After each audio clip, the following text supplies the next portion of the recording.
Thank you very much for the kind introduction. Thanks to everybody for being here. I'm not sure all of you will be aware, although I'm sure some of you will be aware of how unsocial a place Yale is.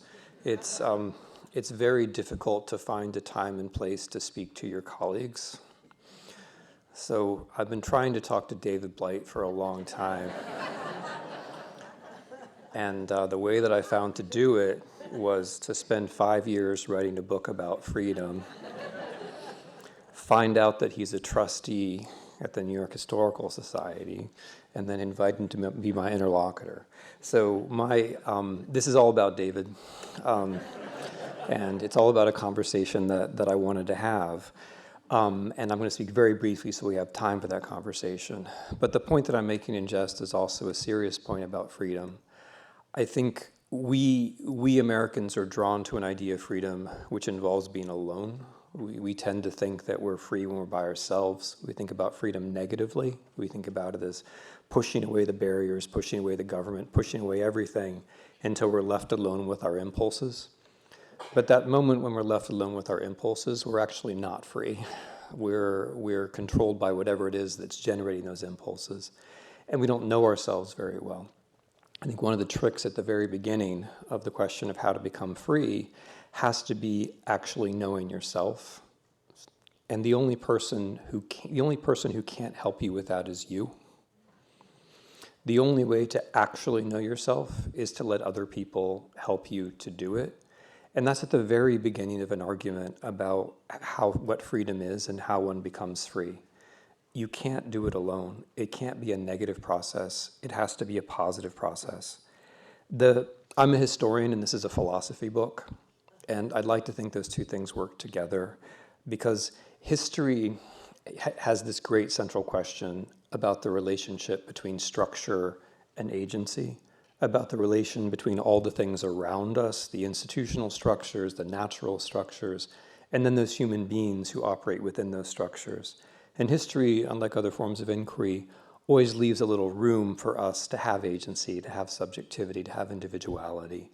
The whole form of biography or memoir assumes that there is some little space in which we are free. So I like to think that history leaves open a kind of aperture to think about what freedom actually is. And that's what I'm trying to do in this book. It's a very conservative book in certain ways. It's not a history of the discourse about freedom. I'm not refereeing the way people currently talk about freedom. I'm trying to say what freedom in fact is, because I think it's a word that's very central in our culture. It's a word that dominates our politics, but I don't think we really know what it is. I think in a way we've inflated it and probably deflated it by overuse. And what I'm trying to establish here is what it is. And what I think freedom is the value of values. This is the argument I try to make in the book, and David and I are going to talk about it in a minute. I think that there really are good things in the world. I think through that aperture, through all the structures, through the underbrush of the things that limit what we can do, the values that help us move through are real. That loyalty and honesty or grace and beauty are as real as the lectern or the stage or the chair. And that we're free when we can appreciate these values, these virtues, affirm them, and realize them in some kind of new combination in the world. I think that's what freedom is, and I think it's the value of values because it's the value that allows us to realize all the other ones. But that raises this question about structure. So if that's right, if that's what freedom is, how do we get there? If we can't get there alone, how do we get there together? And so that recasts the question of structure from being a historical one, what are the structures around us and how they work, into a philosophical one. What structures do we actually need so that we can become free? And this is the apparent paradox, this is the apparent tension. At the end of the day, a free person is someone who realizes, exemplifies, brings into the world a unique combination of values. But for that unique person to come into being, we have to cooperate to create the conditions in which that is possible. And so part of the book is establishing what freedom is, and another part of the book is establishing what those conditions are. And those conditions I call the 5 forms of freedom, and we'll be talking about those. But I just want to suggest a few provocative conclusions that would follow if this way of thinking about freedom were right. The first is that this idea that we have that freedom and government are in tension, I think would be basically wrong. So Americans have this notion that there's less government, therefore there's more freedom. I think that's fundamentally incorrect.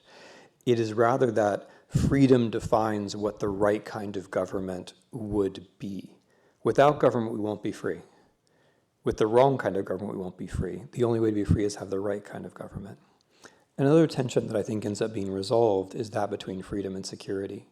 I think one of the traps that we tend to fall into is the notion that, well, of course, freedom's a very fine thing, but look, now it's a dangerous moment, so why don't you surrender your freedom? I think that's pretty much always wrong. I think it's almost always the case that when you are more secure, you're more free, and that when you're more free, you're more secure. These are conclusions that I've come to just by thinking, and as we'll talk about, from thinking about my own past and the mistakes that I've made in trying to understand America. But these are also conclusions that I've come to by way of testing these arguments in maximum security prison, but also in Ukraine. And I'll just leave you with a very brief experience from Ukraine, which confirms my idea that freedom is positive rather than negative. When Russians take over a town, the word that they use for that is liberation, even if the town is completely destroyed. And if your idea of freedom is negative, then in some sense they're right, because there's nothing holding them back. They can do whatever they want. They can plunder, they can rape, they can steal, they can kill. In that negative sense, they're free. They're free, nothing is stopping them. When Ukrainians take a town back, the word they tend to use is deoccupation, where deoccupation means, yes, we've cleared away the bad thing, but that's not enough for freedom. It's a necessary condition. Freedom from is a necessary condition, but it's not freedom itself. Freedom itself has to be freedom from plus freedom to, not just moving the bad thing away, but bringing in all the good things that we have to have so that we can become the kinds of people who might be free. So with that thought, I'm going to invite David up to the stage, and we're going to talk.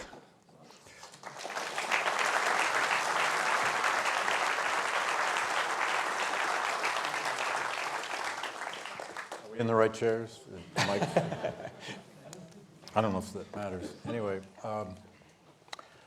hello everybody, welcome. I'm so glad you're all here tonight. Another packed house at the New York Historical.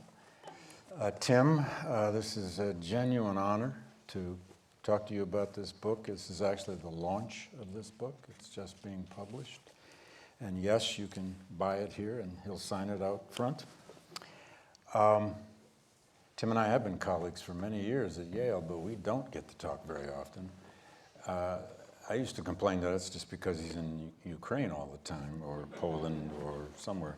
But anyway, this is a stunning, to cut to the chase, a stunning, unique, withering, and hopeful book. This is a book that will make you focus on the page and concentrate. It's going to make you examine your own assumptions, whether you want to or not.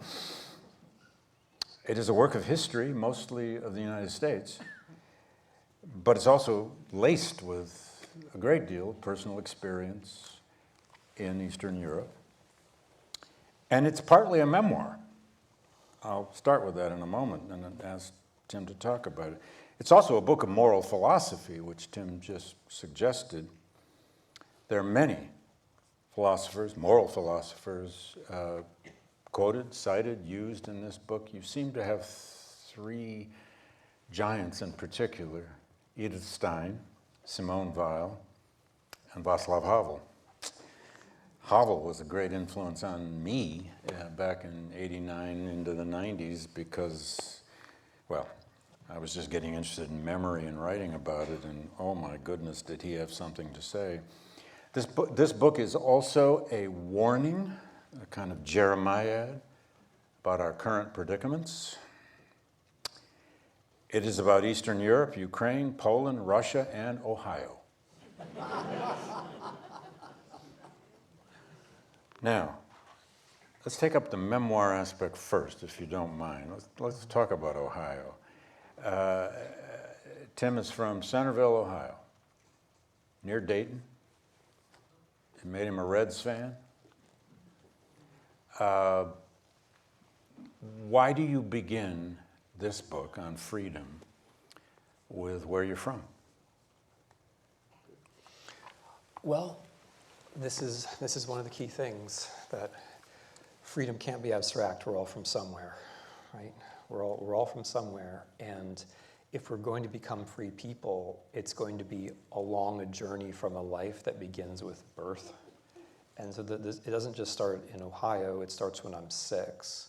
And so part of the notion is that freedom is not an abstraction where you get it right at the age of 45 and then you're fine. Freedom instead has to be a learning and social process. That's the first part. And the second part is that freedom has to involve understanding when you've gotten things wrong. So there's a conventional memoir form, you may have encountered it, in which the author explains how he has gotten things right. Yeah, always. There's something in my mind very suspicious about that. And I think a free person would be someone who is able to interrogate past selves and learn from what the past self experienced, but reinterpret it.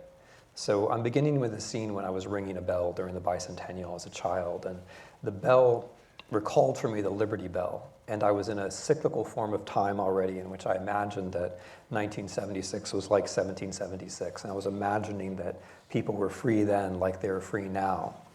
And of course, there was something beautiful in that, but also something deeply false. And it's the deep falseness of it that comes through as I try to learn. That's part of it. And there's a method here too, which has to do with unpredictability. So in the book, I'm basically trying to take rationality out of the center of the discussion of freedom. I don't think freedom really is about rationality in the sense of if you want A, B, do B. I think freedom is about unpredictability. I think the thing that we add to the universe that isn't there before is unpredictability. And I think we're unpredictable because our moral commitments work together in a geometry or in a math that's different from the way the physical world works. And so by acting morally as free people, we bring something into the world, the universe, that wasn't there before. And you can only see that when you see how unpredictable your past was, how things in your past might have led in various ways. And so to do that, you have to have the element of memory as well as the element of here I am right now being right about everything. Which is the usual writerly pose. I note. It is a kind of memoir, and yet you obviously made the choice to write this in dozens and dozens and dozens of vignettes. Very short, 2-3-page vignettes. Each has a title under a framework of 5 forms of freedom, which we'll get to. Unpredictability is one of them, and maybe the central one. Why the vignette approach instead of the long-form narrative? How did that help you tell this story as you wanted to tell it? Because it's at first it's a almost jarring, stunning kind of approach, and then it just makes the book flow. Why did you choose that method? I was looking for a different kind of coherence. So I do believe in coherence. I do believe that things should fit together. But I also believe that there are some kinds of arguments that can't be made in a big narrative.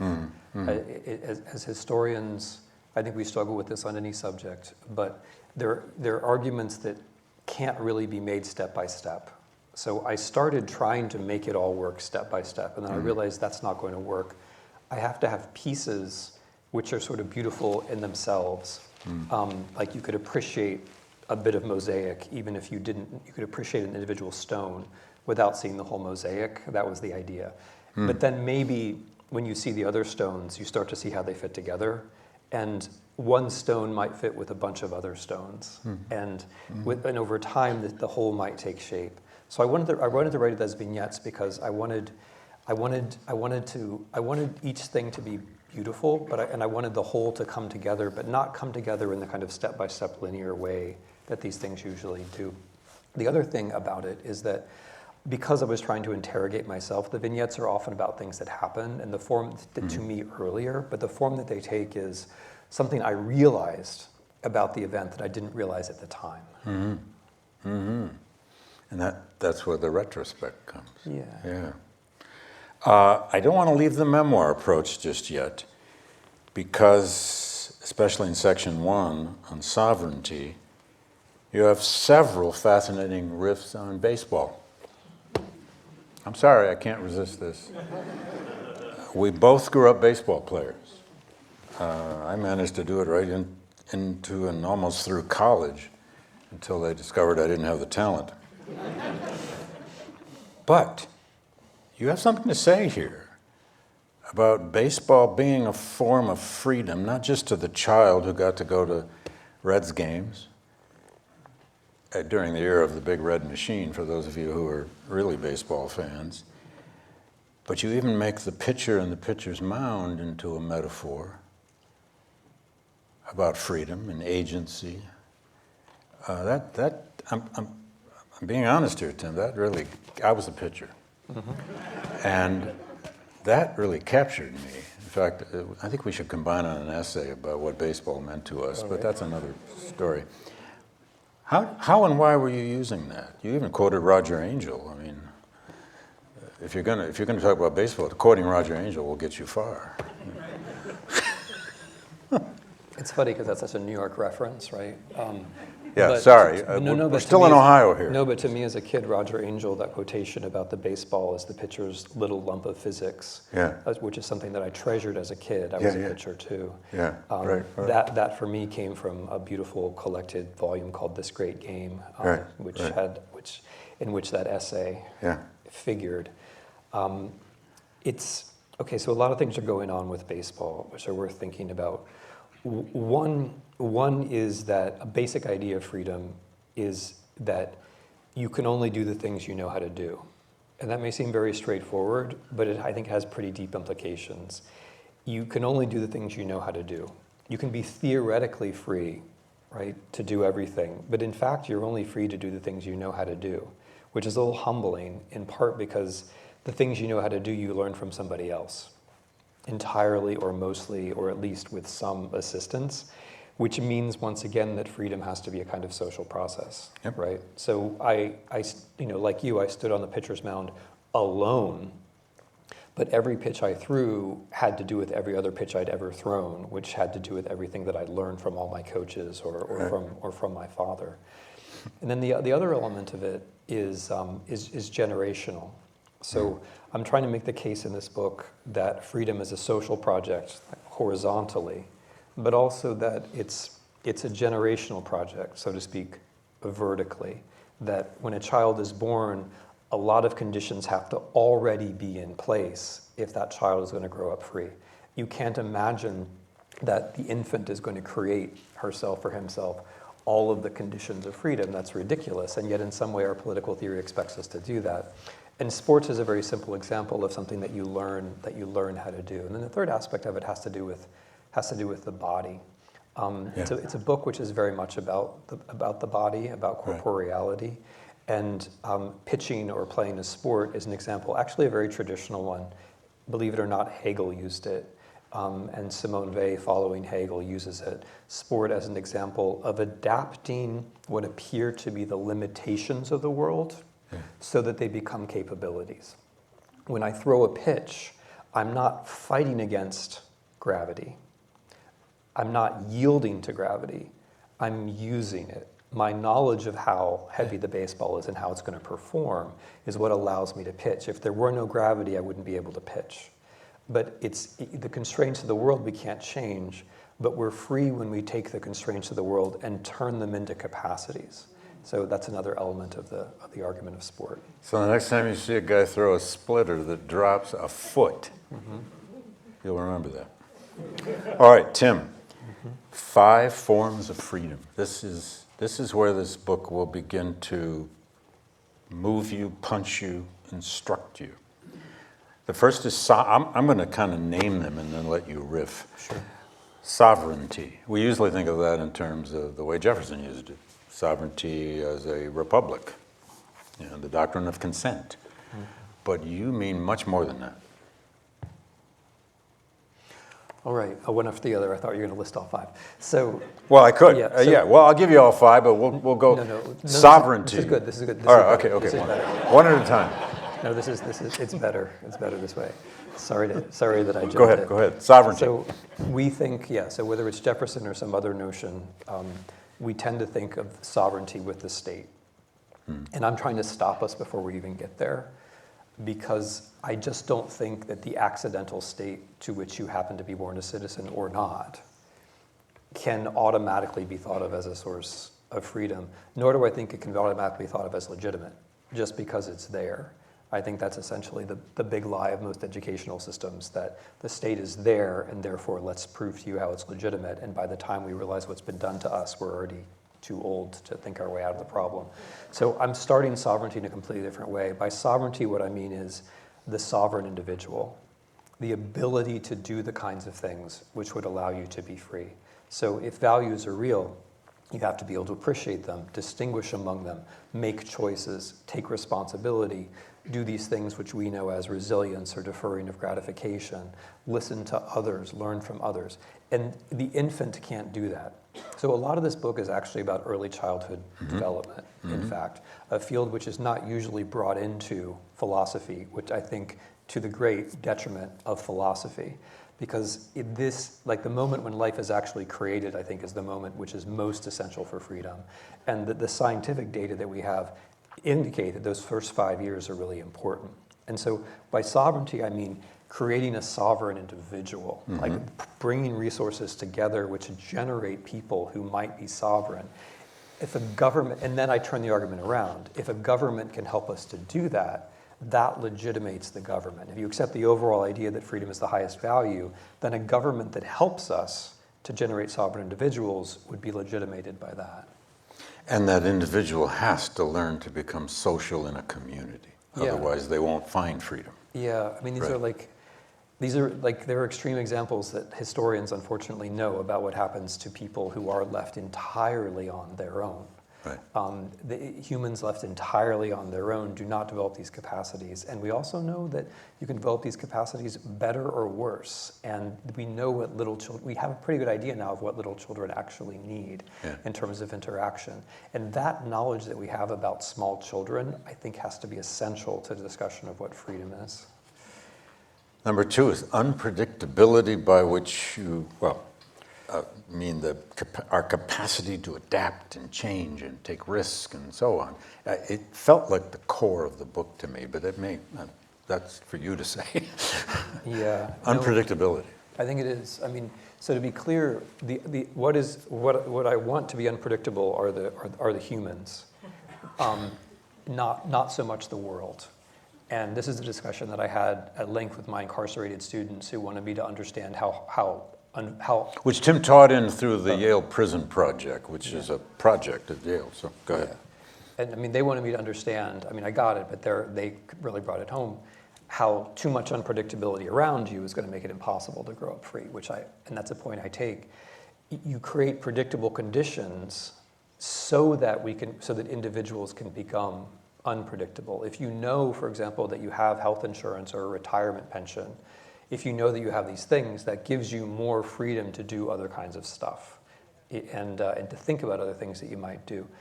Unpredictability, though, is the core of the argument because, in a positive sense, because it's what we can be, right? Because the moral world, like the way that you choose to bring together loyalty and honesty, right? Like sometimes you look good as one and sometimes you look good as the other. And like the moment where you choose, okay, that didn't get the laugh I was expecting, wrong demographic apparently. But the choices that you make about these things are unpredictable. No one's going to do it exactly the same way. It's a kind of magic, right? That morals don't work. Like it's not that loyalty's better than honesty. It's not that it's always appropriate and honesty isn't. It's that you always have to make a choice. You can't avoid that. And so we meld them, we choose, we do one then the other, all in different ways. And that makes the universe different. I mean, that's what makes the universe beautiful, the human universe beautiful. On the negative side, we can also be made predictable. And if I can predict what you're going to do, then I can rule you very easily.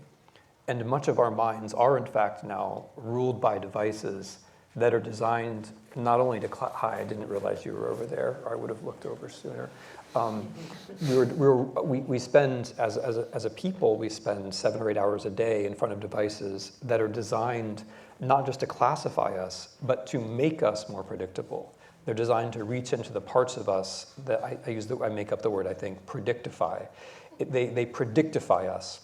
They turn us into more predictable creatures. And so part of the chapter on unpredictability is about that. It's about this challenge that we face, because the natural world is predictable, but now, and so you work against that, but then we're also in a digital world, which makes us predictable and is therefore a threat to our freedom.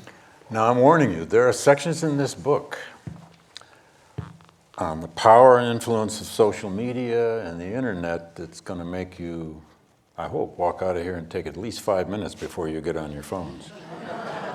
It's no joke. Tim has some analysis here about how it has changed our minds, our mentalities, our imaginations, our lack of imagination, our disengagement, and on and on. But the third form, mobility, the chance to leave, to move, to go out to the territory, to leave where one is, movement, mobility. Yeah, so you might have noticed that David's not in Michigan and I'm not in Ohio, and we're here with you, and that's the most important. That's an example of mobility, right? The old idea. But we're all from somewhere. Yeah, we're all from somewhere, and that's and you can't get away from that, right? Like a lot of No. You're born in a certain time and place, and at that moment where you're born, you're not controlling the time and place. You're thrown into it, and then in order to become free, you have to become sovereign. You have to become unpredictable, and then you should have a chance to move. Where moving most simply means physical movement, away from your parents, away from where you grew up if you want. But movement also means movement in social class or cultural affiliation, movement in terms of the ideas to which you're loyal, movement in terms of the morals which you hold and which you seek to realize. That's really essential to freedom, and it's also a paradigmatic example of how you can't create the conditions of your own freedom. I mean, just as when you're born as an infant, you can't create the welfare state, right? I mean, when I hear babies cry, that's how I interpret it. Where's the welfare state? And likewise, like when you're, let's say, a teenager, you can't build the roads that are going to get you out of town. They're there or they're not. There's a public university that you can afford to go to, or there isn't. And you as a 16-year-old are not going to change that. It's there for you or not. So mobility, which we think of as just as a breaking free, as a negative thing, is a positive thing. There have to be institutions which allow for rebellion, essentially, for rebellion to also work. But mobility also catches on one of the bits of American history in this book, because there are different kinds of mobility. And I think for me in the 21st century, the big historical question is, how do you create a kind of post-imperial form of politics? That's the kind of underlining historical question in all of this. How do you get to a place where in an example of mobility, it's not imperial mobility? Because one way to move is to go where somebody else is and take their things. In the book, I call that imperial mobility.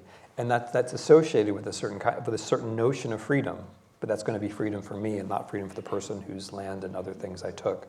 So how do you get to mobility without it being mobility for some at the expense of others? You really needed to get out of Centerville, Ohio, and I really needed to get out of Flint, Michigan, but I am always from Flint. I won't tell you the ways. You don't need to know.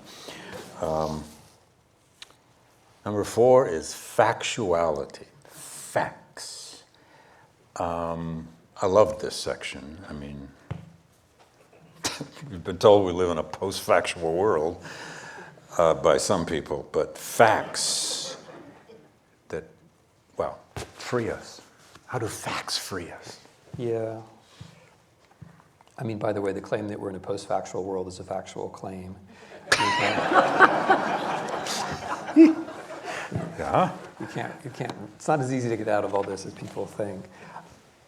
Factuality is, I mean, it's something which at first doesn't sound interesting, but the deeper you get into it, the more interesting I believe that it is.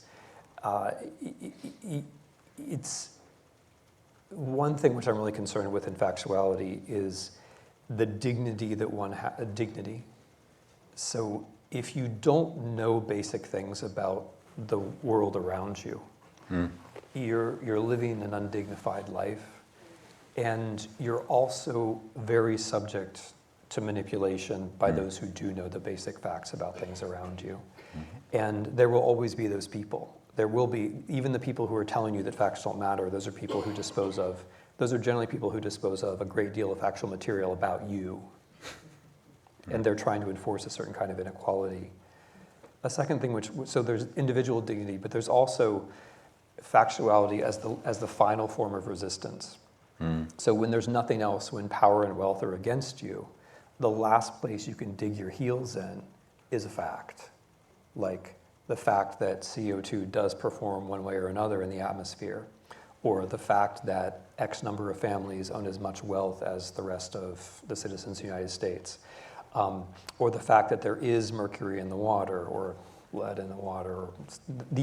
That's the last place you can go. And wealth and power, if we all believe in facts, wealth and power at least have to pretend to answer that in some way or another. But if we have already conceded to wealth and power that there are no facts, you can't make a stand. There's literally no place for you to make a stand. And the opposite happens then.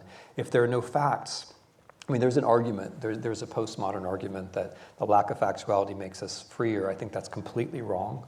I think instead, if we accept that we're in a post-factual world or a post-truth world, what we're really saying is we're in a world of spectacle. And the individual has a lot less control over spectacle than the individual has over facts. Facts we can all apprehend with a little bit of help, but spectacle is going to be controlled by the big social media platforms, the television networks, the people who have the wealth. And so you can't create a neutral field by saying there are no facts. What you're really doing is creating a slippery slope, which you're all going to slide down, except for a few people at the top who are then writing the story for the rest of us. And then the other thing I can't resist mentioning here is how factuality is a social process, in the sense that, like, there's a comforting story which is completely untrue, unfortunately, in the history of the freedom of speech, which says that if we have just a kind of open competition, then the truth will rise to the top. Unfortunately, that's completely untrue. There's just no reason to believe that at all. It's a comforting lie. In fact, the very fact that that story exists disproves it. Because that story rose to the top, right? And it's completely wrong. So in order for facts to rise to the top, we have to A, believe in them, but B, we have to support institutions, which to my mind, the most important are local journalists, investigative journalists, international journalists, scientists, somewhere on the list are historians. But all of these are professions that have to be supported in some way or another, morally, financially, because the facts won't go from the ground. They don't. People have to produce them. And when there's a vacuum of factuality, then people's minds go somewhere else in the search for truth, and that tends to be towards common sense in the best case, or conspiracy theories in the worst. You make an argument in that section, which is a take-home idea, that facts actually free us. I mean, and that we need to do it in groups. It's a social phenomenon. We can't just sit in our own little rooms with our own little facts. All right, number 5, and finally, the last form of freedom, solidarity.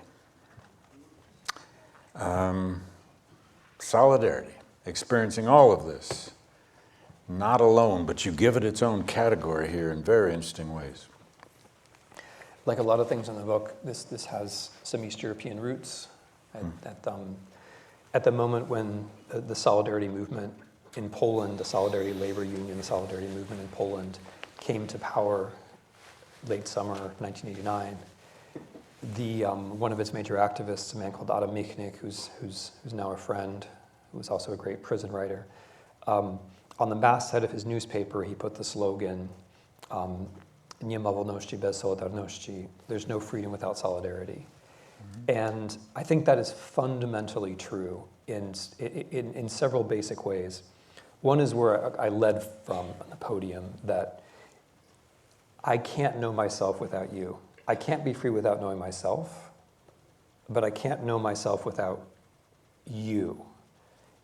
And I can't accept knowledge from you unless I accept that you're in the same kind of predicament as I am, that you're living the same kind of life that I am, that you're the same kind of creature that I am. In other words, I have to have empathy, which bleeds into being solidarity, in order to know myself.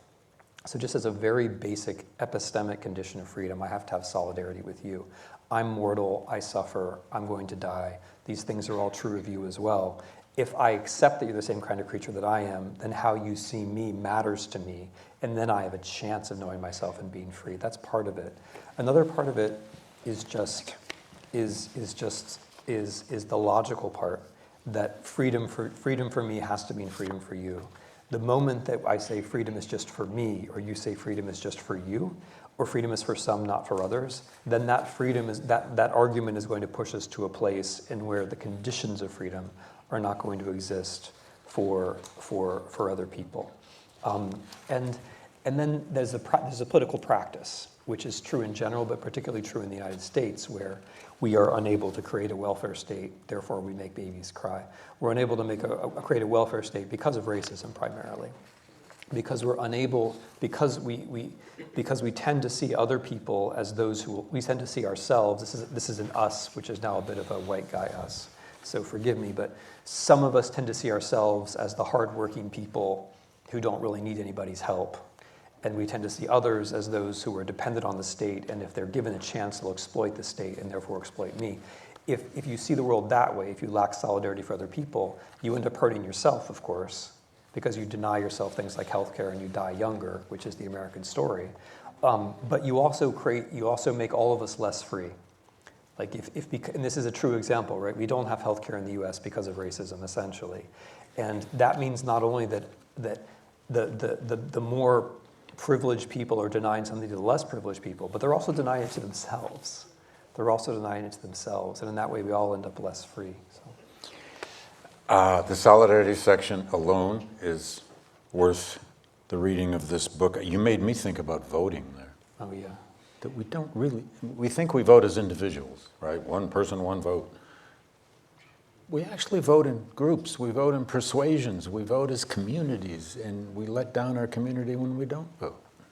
And it's a social act. And also we have to, like, if you think, it's like a lot of things with freedom, like if you think it's just as simple as me going to the voting booth and voting, yeah, you're missing how the whole process of voting is a political one, where for a lot of people, I mean, you know this 1,000 times better than me, but for a lot of people, it's not that simple to go to the voting booth and vote.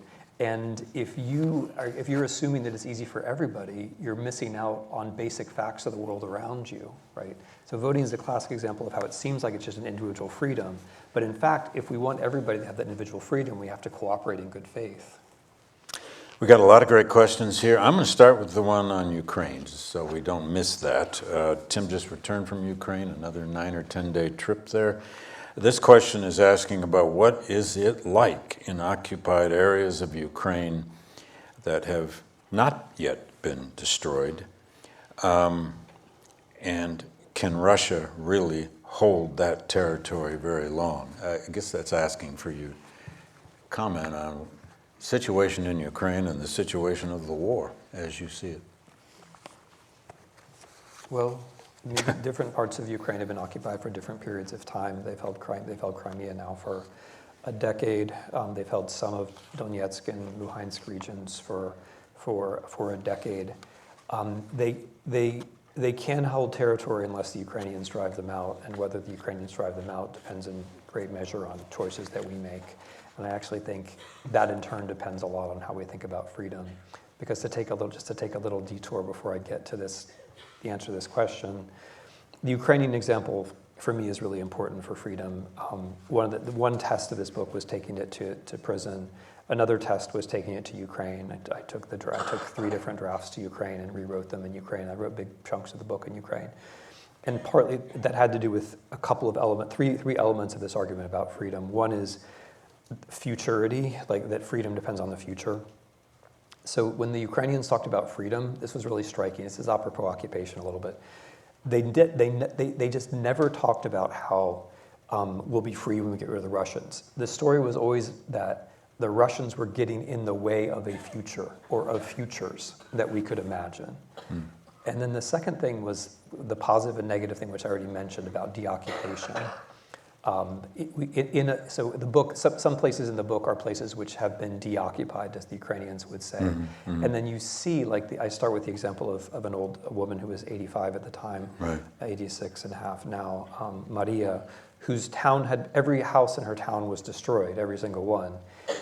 The town was deoccupied, but then that just raises the question of what's then left for that 85-year-old woman who lives by herself to be free. Like, what do you then need, right? She has a walker, there's rubble between her and the road. So, like, things have to be done. The buses have to start running again. And then maybe you could talk about her being free. And then the other is something that I alluded to before, which is free will and character, which is, I think, a place where a lot of us didn't understand. Like in February of 2022, pretty much everybody who had an opinion on the question thought that Zelensky would run and Ukraine would be crushed within days.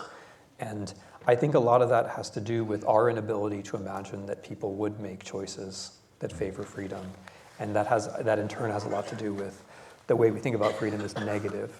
Because if freedom is just an absence of things, an absence of constraints, rather than a presence of commitments, if it's just an absence of constraints, when things go wrong and suddenly there are constraints, what do? You're left without resources, moral, rhetorical, political, even military. And so the notion that the Ukrainians would actually stay was, I think, literally unbelievable to the American, securitariat. But where it ties into this argument is that it's in a seemingly paradoxical way. On the negative notion of freedom, where freedom is just the absence of restraints, if you follow your impulse, if you run away, you're free, right? You can always be free by running away, it would seem. But if freedom is really about like the reality of values in the world and the biographical accumulation of the choices that you make as you choose among values, then you have character. And it turns out then that in a life, free will and character turn out to be the same thing. And what that means is that there can come points where precisely because you're a free person who has made free choices, there's only one thing you can do. And the thing that you're doing in that case is probably not running. But the reason you can't run is because you're free, right? And so Zelensky's choice to stay, and I talked to Zelensky about this, it's one of the sources of this argument in the book, but not only his choice, but the choice of millions of other people not to flee helped me to think about freedom. So the Russians can hold territory because they murder local elites. In Kherson, they probably tortured more than half the population. They deport the children for assimilation into Russian families. Yes, they have ways of holding territory, and the only way to get those territories back is for Ukraine to win them back. May I just inject there that last spring during the protests at Yale about the war in Gaza, I went up to some students, and I actually admired them and complimented them on the nature of their protests. They brought up books and everything. I said to them, rather than just calling what's going on in Gaza a genocide, have any of you even thought about raising your voices about those who are preventing American aid to Ukraine? Because Russia is actually committing a genocide. And again, it was only a few students, but they looked at me like I was asking about the backside of the moon. It just wasn't on their minds. So maybe that leads into this question. What do you think is the tipping point for autocracy in America? What would it look like? And then it asks, has it happened before? But we can go to that if we get there. Yeah.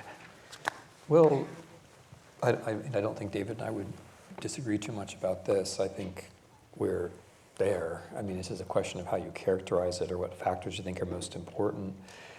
I think honestly, I think one way to measure it is screen time. And I think adults should have, the settings for children.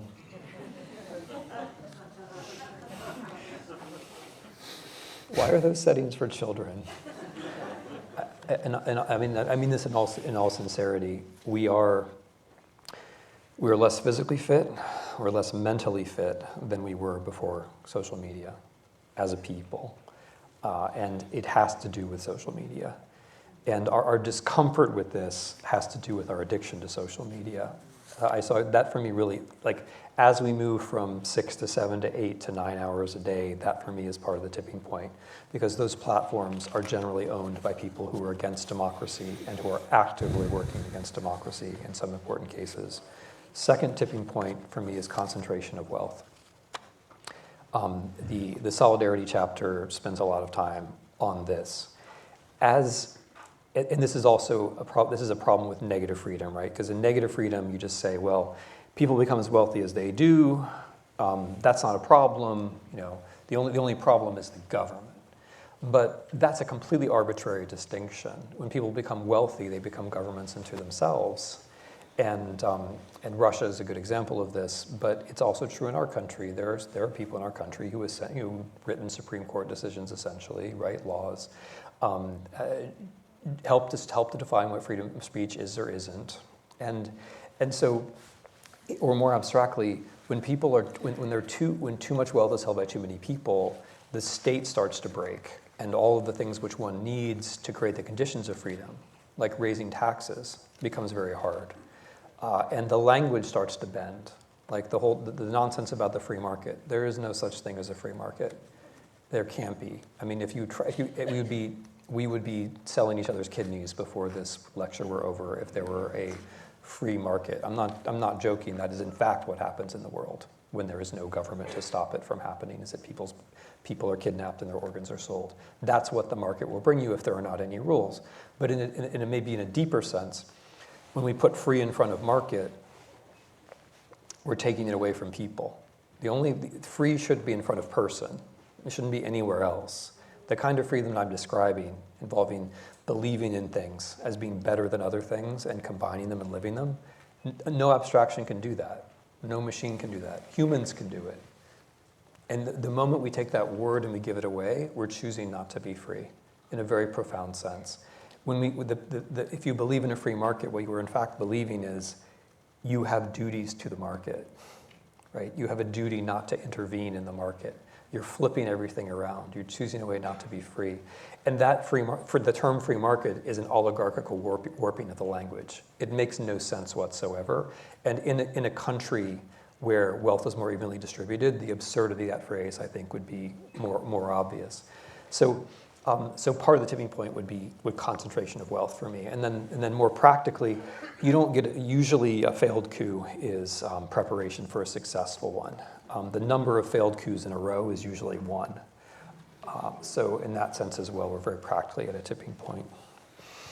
In the history of coups, that's... I don't know what you want to do with this question, but why not? Are Americans still moved by the concept of freedom? I mean, that's complicated. Depends on what we mean, isn't it? Yeah. But, I mean, I think that's a great question. And the answer is, I don't know. There's kind of a, when I choose freedom, I'm doing it because I believe it. I actually believe that freedom is the value of values. And I think that, I mean, there are other things that are important too, but we evaluate those other things only when we're free. We can juggle, compare, combine the other values when we're free. When we're not free, we can't.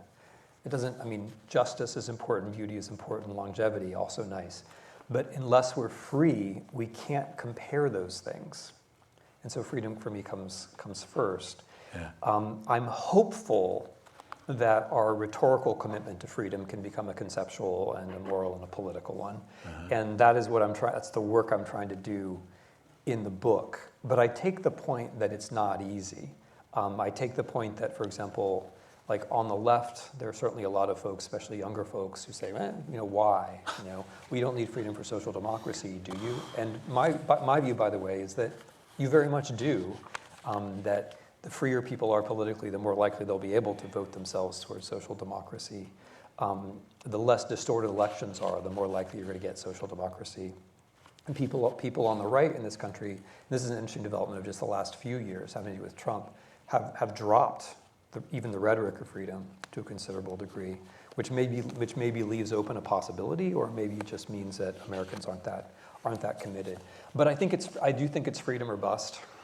I don't think there's another concept that is going to do the moral and political work for us. So there's a moral judgment that it's the value of values. The political judgment would be, yeah, maybe not, but I can't imagine another term which could possibly do that work in this country. Indeed. Do you think freedom requires education? Can there be a free nation without, it says civic education, but a pretty free education? Can there be freedom without education? Yeah, I'm going to take the easy part of that question first. Okay. It has to do with the adjectives. I don't think there's such thing as a free country or a free nation. I don't think that exists. Mm-hmm. I don't think there can be. I think that's a shortcut. I think it's cheating. There can be free people. There might be a land of the free in a country or political system which enables people to be free. But there's not a free country, there's not a free nation, there's not even free speech. I think that's also a mistake. I think the moment the adjective goes anywhere else besides people, you're being led somewhere. This doesn't affect the question. It's just important for me to make this point. Like, where does free speech take you? Everybody says free speech, but it doesn't really make any sense. Your utterances aren't free. You're free to make the utterances or not. And if you think about free speech, you end up being led towards this negative freedom notion, because the people who talk about free speech end up saying that the algorithms need to be free, right? The stuff on the internet needs to be free. And that will be democracy. Right, exactly. Most of the things on the internet are not actually said by a person. And so no one's rights are being violated if I have a tweet and it's magnified 1 million times over because Elon Musk likes it, or I lose. You can guess which one of these two things is true. Or if I lose an even 500 followers every night, right?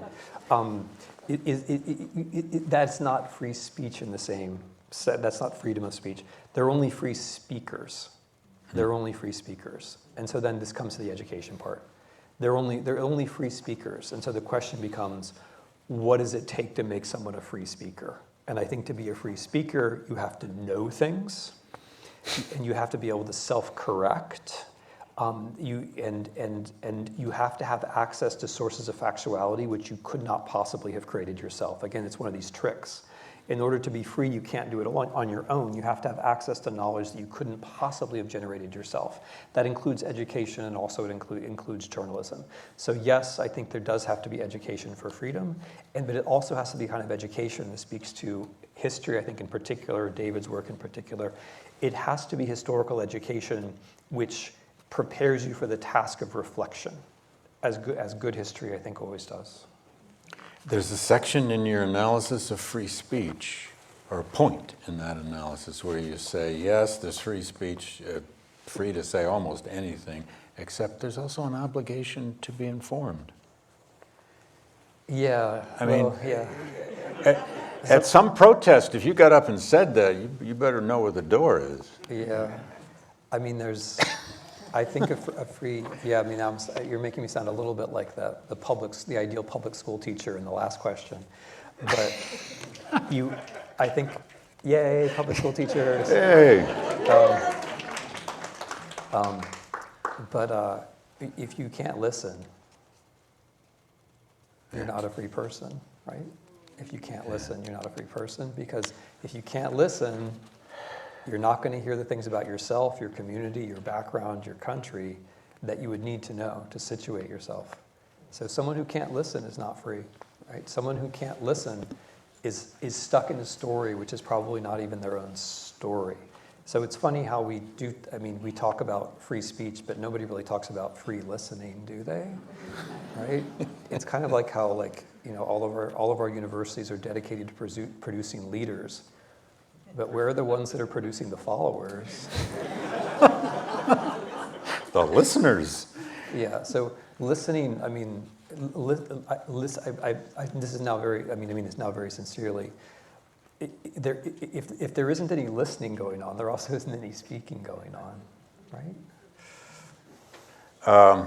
We've run out of time. I must tell you, I think you've just had a little taste of why this guy is so revered around Yale University for his books, his writing, and his public voice. Tim, thank you for doing this.